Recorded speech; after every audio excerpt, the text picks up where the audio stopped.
Hi everybody. So I just did the pitch meeting for Harry Potter and the Sorcerer Philosopher's Stone. If you didn't watch that one, I'm gonna tell you right now. I just recently watched all the Harry Potter movies with my brothers, and so like I'm on this like I gotta know more about Harry Potter vibe, and I like watching Harry Potter content.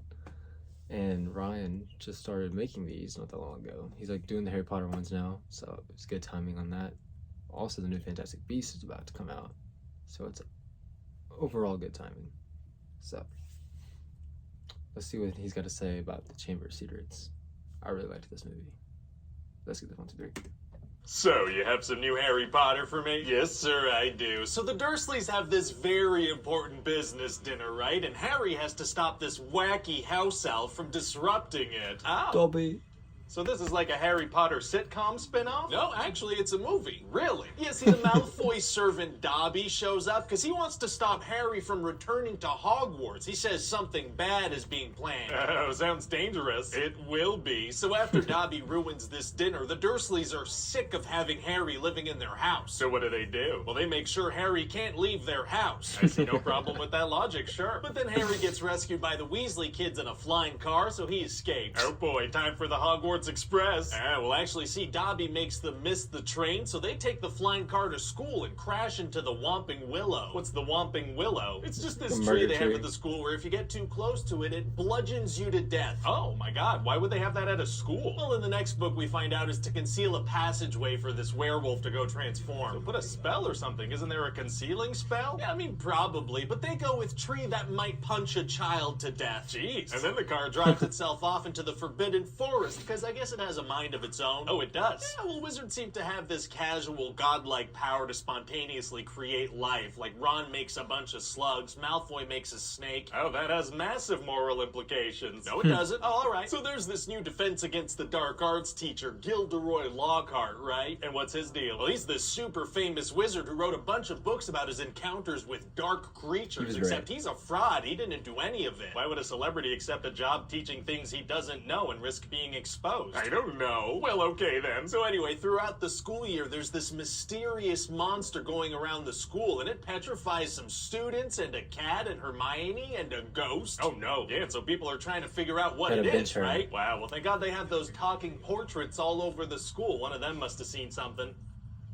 No. Alright. And so the only way to unpetrify these people is to make this potion using mandrakes, but they take a while to mature. And how are they planning on unpetrifying the ghost? Oh, off screen. Oh, perfect. So everybody's trying to figure out who's responsible for this, you know? And people suspect Harry. How come? Oh, the whole school sees him during a silent night walk. You know when you walk with your whole school through the hallways silently together? That's not a thing. It might be. And then also Hagrid gets blamed, so he gets sent to Azkaban prison. Oh, no. Yeah, so he tells Harry and Ron to go talk to a giant spider in the forest. Seems dangerous, kind of messed up that he sent them there. Yeah, and so this giant spider's like, yeah, Hagrid's innocent. I guess that's why he sent you, to clear his own name. Anyway, now my children will eat you. Oh man, it's gonna be hard to get out of that situation. Actually, it's gonna be super easy. Barely an inconvenience. Oh, really? Yeah, because out of nowhere, that magic car shows up, because it can think for itself, which isn't a horrifying thought, I guess. A machina ex machina, as the Italians would say. They wouldn't say that. So eventually, we find out that Ginny is actually being manipulated by the diary of Voldemort. She's the bad guy. Yeah, and so she's the one who opened this Chamber of Secrets place in the school and set the monster free. And so what is this monster? It's called a basilisk, and it's this massive snake that was moving through the school's plumbing. Jeez, how big are the school's pipes? Well, these wizard kids eat a lot, sir. Food just kind of appears. That's a good point. That's a lot of food. And if you make eye contact with a basilisk, you die. But everybody sighed indirectly, so they were petrified. And the giant snake doesn't eat anyone afterwards? No, it just spooks them, then back to the poop tubes. Got it. And so how did they figure all this out? Well, one day Ginny had decided to dispose of the diary by throwing it in a toilet. That is how people get rid of books. And Harry found the book, so obviously he kept it. Can't blame him. Toilet books are tight. And so Harry DMs with Voldemort for a little bit because his 16-year-old self is preserved in the diary. A little chat sesh with Voldy, sure. So eventually Harry and Ron head into the Chamber of Secrets with Professor Lockhart because Ginny's been taken down there. Oh, that seems like the worst teacher they could bring. Yeah, and he is, because he tries to to erase their memories to take credit for all their bravery. Does it work? No, because he uses Ron's broken wand, so it backfires and he erases his own memory, which is perfect because now Ron can stay back with him. Why is that a good thing? Well, because Harry's the main character and it's cooler if he goes alone. That is true. So then Harry meets Voldemort, except he used to go by Tom Riddle, and he shows Harry some cool wordplay he did to come up with his name.